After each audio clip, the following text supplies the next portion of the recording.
Lynn, the first question comes from someone who I think you will recognize, and he says, Mr. LaRouche, as I'm sure you know, people like former Treasury Secretary Robert Rubin, Larry Summers, and others among us have been engaged in international discussions for a new financial architecture precisely along the lines of what you have proposed. And while there is obviously far more of an appetite for this now than ever before, at the same time, they all insist that this bailout must come first in order to give leaders time to act. Clearly, you disagree with this, but I still would appreciate your comments. If you go with a bailout, you're going to destroy the United States in short order through hyperinflation. The bailout is intrinsically hyperinflationary. The only reason that anybody in their right mind would even think of supporting this bill is because they're scared. And we need a Gideon's army to pull through the reform. And some of you are biblical scholars, you know what I'm talking about.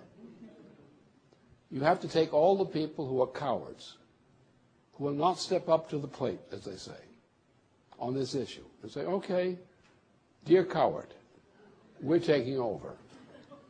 We're leading. Now, the danger here, of course, is that you're going to have a French Revolution problem, as I said, inside the United States. You now have, and some of these idiots, and even my friendly friends out there, who say, please, please be cautious, let this bill go through so they won't shoot us. That's what they're saying. They're saying that behind the Bush administration, there are people who would actually use U.S. troops to shoot down people who want to oppose this bill. That's there right now. That is reality. And that's what some of these questions are reflecting.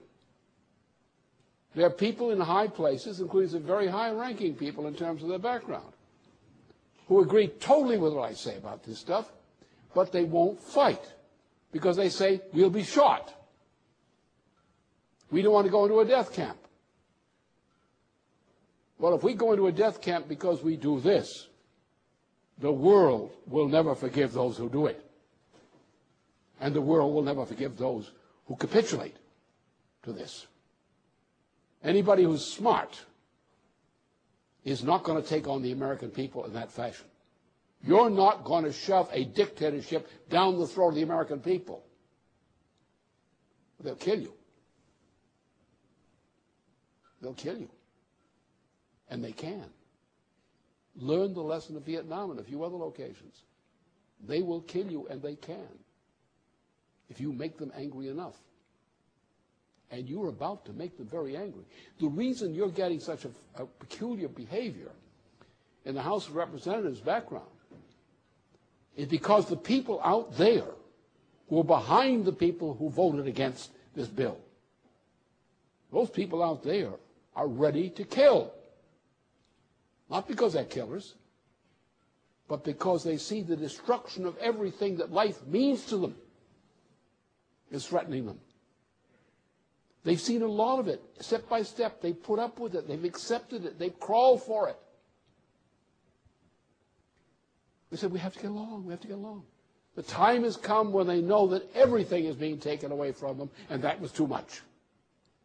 You're going to find the rage against the White House and against the Senate, in particular, is going to escalate in ways during the coming days of this week and next week, in ways beyond anything most of you believe. I can see it right there. It's there. It's coming. The mood in the American people, having gone through fake wars, they've had their children sent out into fake wars, like Iraq. It was a fake war. We don't need to go there. No need to get into that war. Then they got into it, they made a mess of it, even what they started. No need. Look at the suffering of people who went in service, come back from that war, not with death, but injuries, but they can't get help. They're condemned to horrible conditions. And in every neighborhood in the United States, there's someone in that category. It radiates. Don't you see the hatred you're building up against Washington in the people of the United States? And this bill is one bill too many. You're headed for something like a French Revolution, and you're going to bring it on your own heads if you're dumb enough not to fight this bill and not to oppose it. There is no remedy. There is no excuse for supporting this bill. None. There is no moral excuse.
Sounds from hell tonight.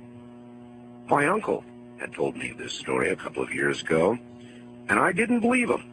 Like one of your listeners who discounted the story as nothing more than just a religious newspaper fabricated account. The story about the digging of the hole and the hearing of the sounds from hell is very real. It did occur in Siberia. My uncle collected videos and audio tapes and so forth on the paranormal, supernatural. He passed away fairly recently, but he would have loved your show. He let me listen to one of the audio tapes that he had on the sounds from hell in Siberia, and I copied it. He received his copy from a friend who worked at the BBC. It took me a while to find it tonight, but attached is that sound from my uncle's tapes. It's not the greatest quality, but the sounds are there.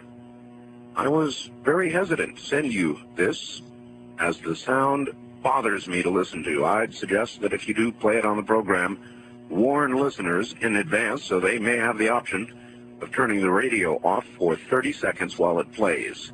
What you're about to hear is very disturbing indeed.